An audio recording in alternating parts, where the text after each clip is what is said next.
Kisah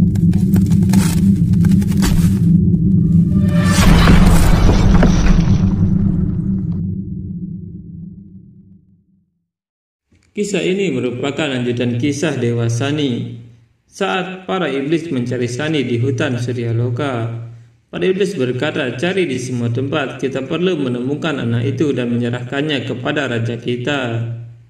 Cahaya berkata, "Prabu Mahadewa, Sani sendirian di rumah, aku harus melindungi anakku." Sani sampai di rumah dan berkata, Ibu, kenapa lama sekali Ibu?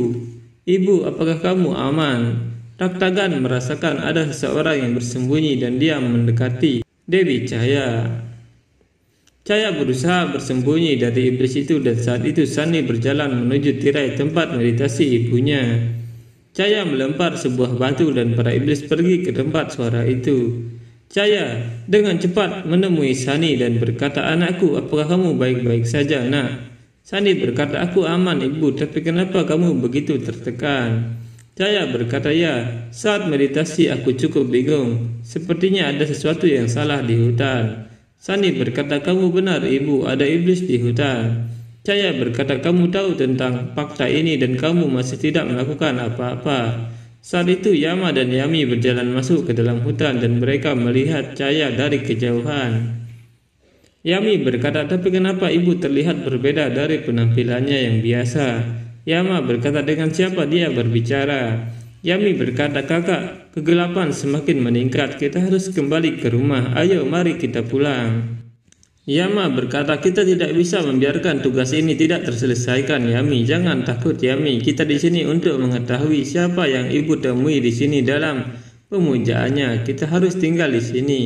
Aku di sini untuk melindungimu." Cahaya berkata, "Aku takut. Kita harus bersembunyi dari iblis-iblis itu." Sani berkata, "Ibu, orang yang melakukan sesuatu yang salah harus bersembunyi. Hanya ada satu cara untuk menghilangkan rasa takut, yaitu menghadapi rasa takut. Semakin kamu lari dari ketakutanmu, semakin ketakutanmu meningkat. Hari di mana kamu berdiri untuk menghadapinya, ketakutan akan hilang." Saat itu Yami melihat para iblis mendekat dan dia sangat ketakutan. Sani berkata, "Iblis-iblis itu sepertinya sudah sampai, Ibu." Cahaya berkata, "Tidak, Sani, jangan pergi keluar." Sani berjalan keluar dan Raktagan berkata, "Aku bisa merasakan kehadiran seorang anak di sini. Temukan dia." Yama berkata, "Jangan khawatir, Yami, aku membawamu ke sini. Aku akan melindungimu dari iblis-iblis ini." Yami menangis ketakutan dan berkata, "Kakak, mari kita kembali ke rumah. Bagaimana jika sesuatu yang tidak terduga terjadi? Kita bertanggung jawab kepada ayah. Dia akan sangat marah, Kakak. Dengar, kita harus pergi sekarang. Kita akan datang ke sini besok pagi. Ayo, Kakak, hutan ini berbahaya di malam hari." Yama berkata, "Baik, Yami, mari kita pulang untuk saat ini. Tapi kita pasti akan kembali keesokan harinya." Cahaya berkata, "Apa yang terjadi, Sani?" Sani berkata, "Tidak apa-apa, Ibu. Aku pikir ada seseorang di luar." Cahaya berkata, "Mereka pasti iblis." Sani berkata, "Ibu, kita berdua bersama. Selama kamu bersamaku, aku akan aman, dan selama aku bersamamu, aku tidak akan membiarkan apapun terjadi padamu." Raktagan berkata, "Matahari akan terbit dalam beberapa waktu. Guru tidak ingin kita menghadapi matahari. Kita harus kembali ke hutan." Yami berkata, "Kakak, aku lelah." Yama berkata, "Yami, kita hampir sampai. Sebelum ayah bangun, kita harus pergi ke kamar kita. Ayo, Yami." Dewa Indra berkata, "Sungguh sesuatu yang aneh sedang terjadi di Suryaloka." Dewi Sangya meninggalkan istana di malam hari. Anak-anaknya mengikutinya. Sebelum matahari terbit, hanya Yama dan Yami yang kembali.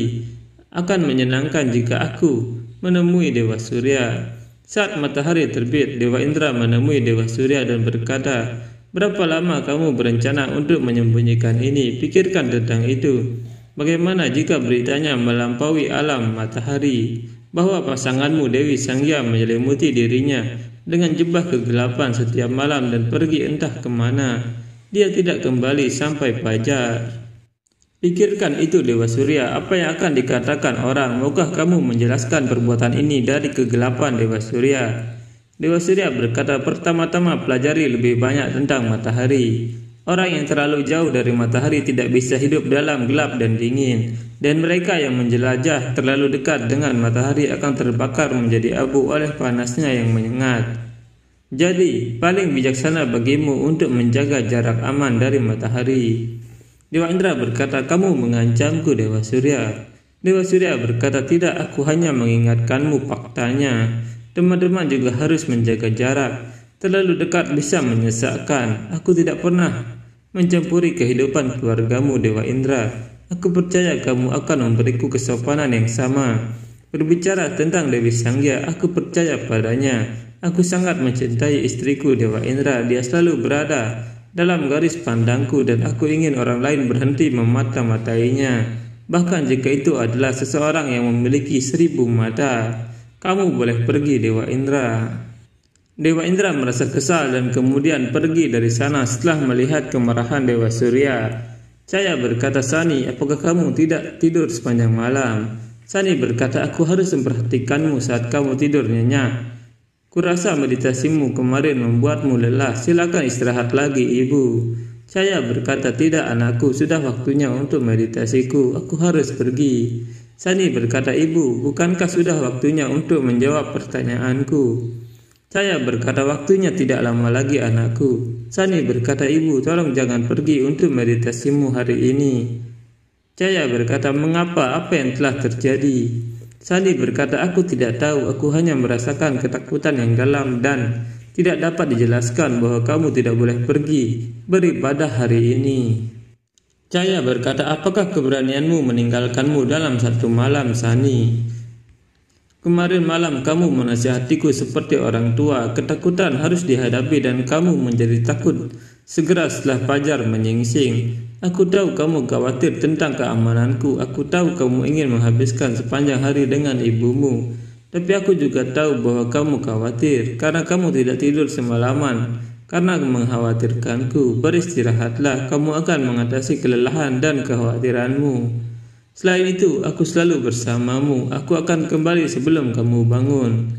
Sani berkata, Ibu, apakah kamu yakin kamu tidak menyembunyikan sesuatu dariku? Cahaya berkata, kenapa aku harus menyembunyikan sesuatu darimu? Cahaya kemudian masuk ke dalam tirai dan pergi ke istana. Saat itu Kakul melihat Cahaya pergi dan dia bingung melihat kemana Ibu Sani pergi. Kakul berkata, Sani temanku, keluarlah. Ayo cepat, mari kita bermain. Aku akan membawamu berkeliling hutan. Aku akan melompat dan melompat. Sani berkata, tenang, ibuku sedang berdoa di dalam, dia akan terganggu. Kakul berkata, tapi dia ada di luar tadi. Apakah dia ada di dalam? Tapi aku baru saja melihatnya. Sani berkata, apa yang kamu lihat? Kamu bodoh, dari matahari terbit hingga terbenam. Dia bermeditasi di balik tirai itu. Kakul berkata, di balik tirai, tapi aku telah melihatnya. Sani berkata, apa yang kamu lihat? Kakul bingung dan berkata, sebenarnya kamu tahu mata dan lidahku tidak bisa sinkron. Jadi aku melihat sesuatu dan mengatakan sesuatu yang berbeda. Aku mencoba mengatakan aku telah melihat ibumu pagi ini. Tidak, maksudku aku tidak melihatnya sejak tadi pagi. Sani berkata, kenapa kamu tersenyum seperti itu? Kamu tidak selalu tersenyum seperti itu. Kakul berkata, aku mengubah gaya tersenyumku. Diamlah, kebisingan akan mengganggu ibadah ibumu. Bolehkah aku pergi? Sani berkata, kemana kamu pergi? Kakul berkata, tidak ada, aku seekor burung. Aku akan terbang sebentar dan aku akan kembali. Kakul bingung dan berkata, Sani mengatakan ibu ada di dalam, di balik tirai. Lalu siapa yang aku lihat pergi tadi? Kakul kemudian mengikuti Cahaya dan berkata, ibu Sani kemana dia pergi? Dia mengubah penampilannya. Kakul terus mengikuti Cahaya dan sampai di istana Dewa Surya.